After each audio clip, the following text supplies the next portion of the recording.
later this year, they're releasing the latest draft of the EU Artificial Intelligence Act. Are they? Which is basically the extension of GDPR. So they're looking at what they call like high-risk AI systems. So like AI that predicts whether you get a job or not, whether you get a mortgage or not, whether like this building's safe or unsafe, like safety of critical infrastructure. So the regulators understand that you need guardrails around these things, and ethics is like a huge component of it. So when you look at hiring bias and that sort of thing, instead of it being like the Wild West, where you've got a framework to work with. Yeah, exactly. Like you have to submit conformity assessments as assurance around it.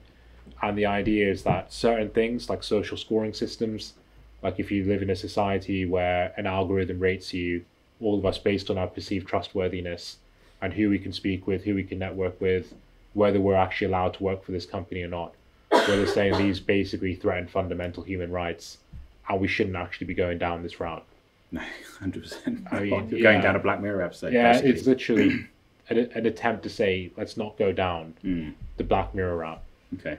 When's that coming out? This will be released later this year.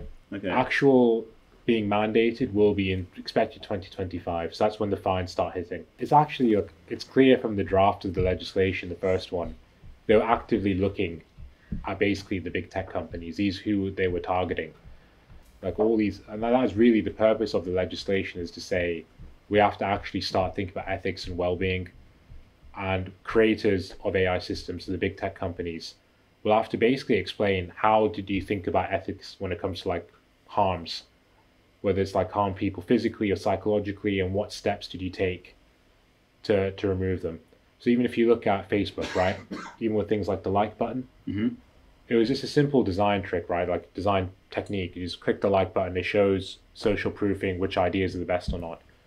Then a really subtle unintended consequence was that loads of people didn't get likes. And then all of a sudden your social status goes down and you might end up feeling anxious and that sort of thing. But what they're looking for is to say that even with the like button, a simple trick would have just been just hide the amount of likes each post gets until you actually click on it. And little things like that is what they're looking for, to say that you did stuff to just stop harms from occurring.